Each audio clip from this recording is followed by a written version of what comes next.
22শে March আমরা চলে গেছিলাম শিয়ালদা থেকে গুয়াহাটি। দারুণ একটা মজা নিয়ে আমরা বেরিয়ে পড়েছিলাম বাড়ি থেকে। এত খুশি হচ্ছিলাম কারণ অনেক দিন পরে আমরা আবার চলে যাচ্ছি পাহাড়ে। আর সঙ্গে যাচ্ছে আমাদের এই পুচকেটা 2 বছরের।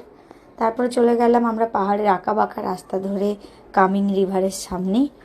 আর সেখানে অনেক অনেক অনেকটা মজা করলাম সবাই মিলে।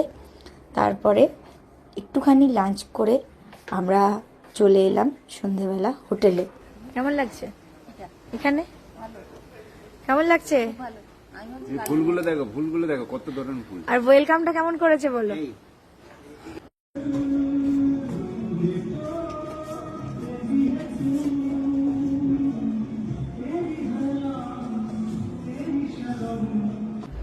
কেমন লাগছে?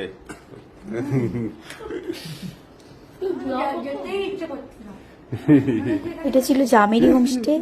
এদের বিহেভিয়ার থেকে শুরু করে সব কিছু দারুণ দারুণ সুন্দর। আর তারপরেই আমরা এখানে একটু পার্টি করে একটু খাওয়া দাওয়া করে চলে গেলাম গুড নাইট করতে, কারণ পরের দিন আমাদের ট্যুর ছিল দিরাং।